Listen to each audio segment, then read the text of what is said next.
ہم تو پہاڑ سے بھی کہیں زیادہ مضبوط ہیں، ہم تو پہاڑ سے بھی کہیں زیادہ مضبوط ہیں۔ میں آپ کو میرے دوستو اندھیرے میں نہیں رکھنا چاہتا، ہم پہاڑ سے مضبوط ہیں۔ اس کی وجہ ہے، حقیقت حال یہ ہے میرے دوستو، شہید کربلا کے غم میں پہاڑ بھی روتے ہیں اور پہاڑ بھی ٹکڑے ٹکڑے ہو جائیں، لیکن ہمارا حال کیا ہے؟ آیا گیا، کھایا پیا، ختم کیا، محرم گیا، بات ختم ہو گئی۔ اور محرم صرف 10 دن کے لیے نہیں آتا، اگر حسینی ہو تو تیری صبح بھی حسینی ہو، تیری شام بھی حسینی ہو، تیرا اٹھنا بھی حسینی ہو، تیرا بیٹھنا بھی حسینی ہو، تیری روٹی بھی حسینی ہو، تیرا کھانا بھی حسینی ہو، تیرا پینا بھی حسینی ہو، تیری ٹوٹل زندگی حسینی ہو۔ کردار ابھی بھی موجود ہے، کہیں نہ کہیں یزیدیت کا کردار موجود ہے، اور یزیدیت کے کردار کو کاٹنے کے لیے حسینیت کا کردار بھی دنیا میں موجود ہے۔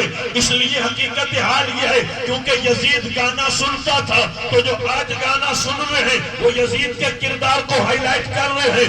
یزید میرے دوستو شراب پیتا تھا، جو آج شراب پی رہے ہیں وہ یزید کو سپورٹ کر رہے ہیں۔ یزید جھوٹ بولتا تھا، جو آج جھوٹ بول رہے ہیں وہ یزید کو سپورٹ کر رہے ہیں۔ پھر ہماری زندگی میرے دوستو کس طریقے پر ہے؟ ہم یزید کو سپورٹ کر رہے ہیں یا حسین کو سپورٹ کر رہے ہیں؟ یزید نماز چھوڑتا تھا، حسین نماز میں سر کٹاتا تھا، اور جو نماز چھوڑ رہے ہیں وہ کیا کر رہے ہیں، اور جو ادا کر رہے ہیں وہ کیا کر رہے ہیں؟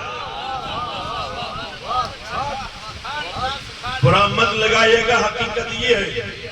یزید نے کہا کبھی پڑھو ٹھیک ہے، نہ پڑھو تو بھی چلے گا، اس کے یہ سب چلتا تھا کہ پڑھو گے تو بھی چلے گا، نہیں پڑھو گے تو بھی چلے گا۔ اور اسی چیز کو غور سے دیکھنا ہے، ہمیں آڑ مل جاتی ہے کہ نماز تو یزید نے بھی پڑھی تھی تو اس کو کیا کام آئی؟ میں نے کہا یزید والی مت دیکھو، حسین والی دیکھو۔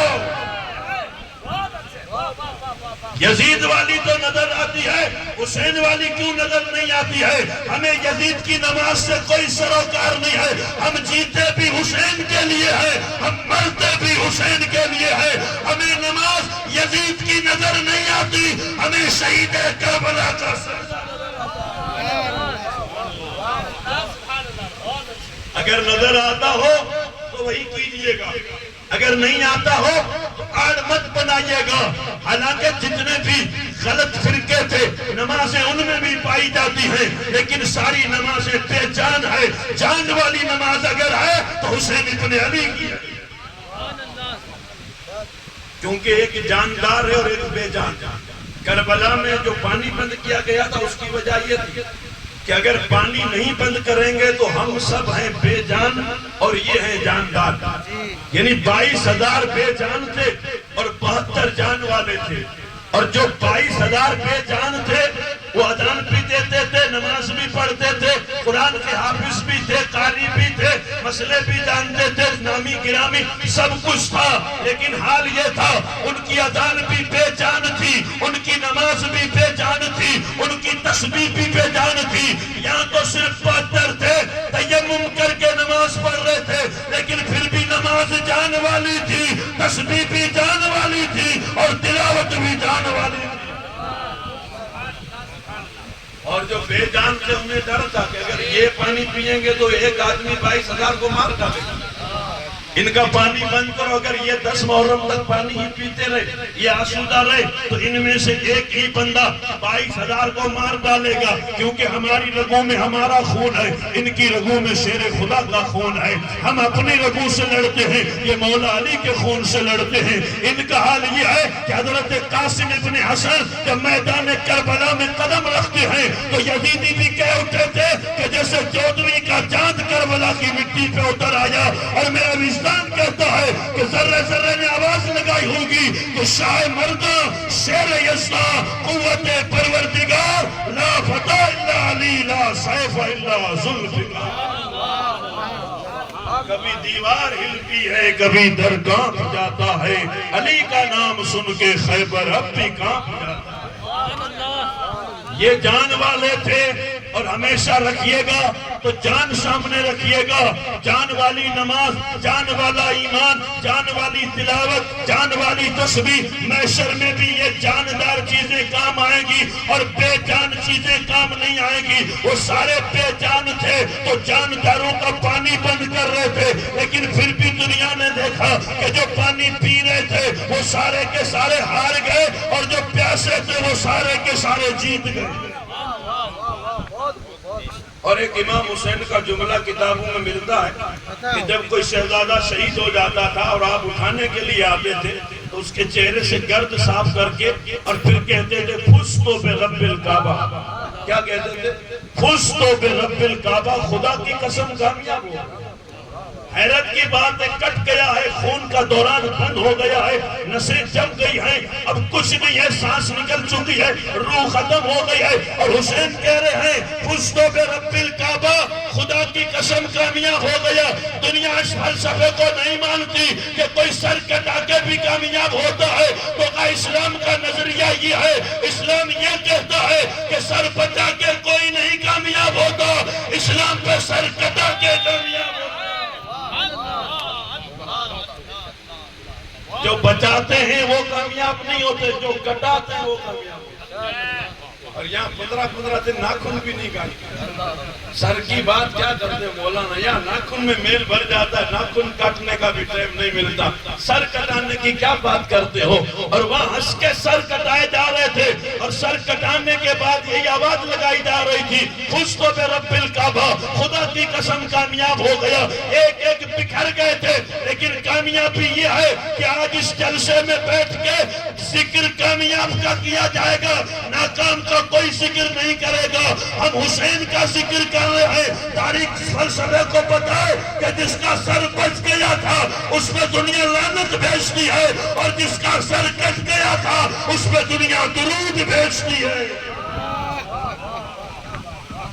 سر کٹا کے کامیاب ہوتے ہیں، سر بچا کے کامیاب نہیں ہوتے۔ اور مولانا نے اشارہ کیا کہ لوگ بکواس کرتے مجبور تھے، پانی مانگ رہے تھے، ٹھوکریں کھا رہے تھے، پانی ملا ہی نہیں۔ وہ مختار کائنات کے نواسے تھے، وہ رسول خدا کے نواسے تھے، ان کی زندگی تو بڑی ہے، ان کے شہزادوں کی زندگی بڑی ہے۔ ان کا ایک بچہ جو شمع کا ہے، شیر خار ہے، نام علی اصغر ہے، آپ نے بھی سنا ہوگا، وہ بھی میدان کربلا میں شہید ہوا ہے۔ اس کی زندگی کیا ہے؟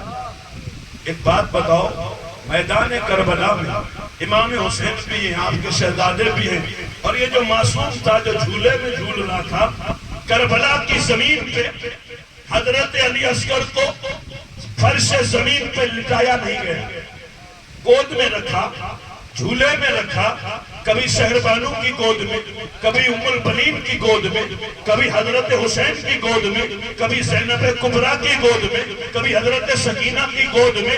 یہ چھوٹا سا بچہ، اسے زمین پہ نہیں لٹایا گیا۔ زمین پہ کیوں نہیں لٹایا گیا؟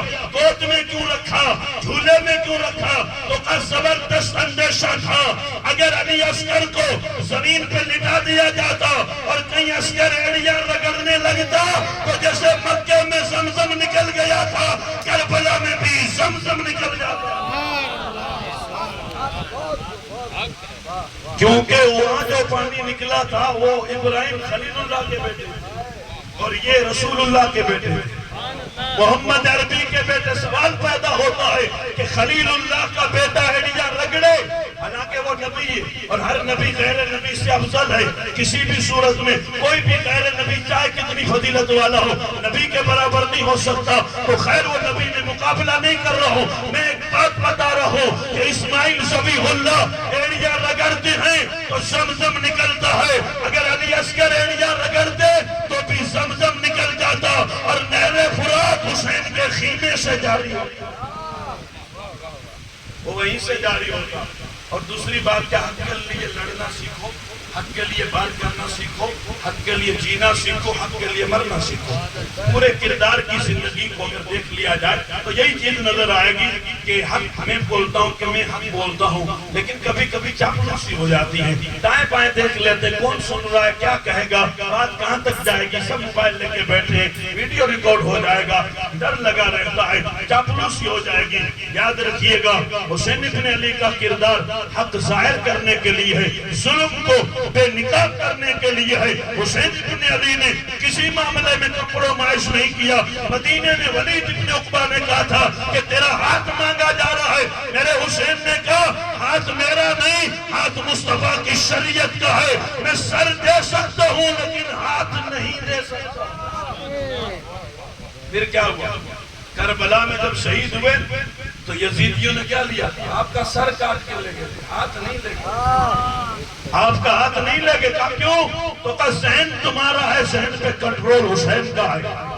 ظالموں، وہی لے جانا جو میں مدینے میں دینا چاہتا تھا، وہی لے جانا جو میں دینا چاہتا تھا، وہ تو میری شہادت کے بعد بھی مت لے جانا جو میں دینا نہیں چاہتا تھا۔ جو دینا چاہتا تھا وہ سر ہے، جو نہیں دینا چاہتا تھا وہ میرا ہاتھ ہے۔ تاریخ گواہ ہے، 22,000 کے لشکر جلال میں حسین جب شہید ہوئے تو یزیدی سر کاٹ کے لے کے گئے، لیکن میرے حسین کا ہاتھ نہیں لے کے گئے۔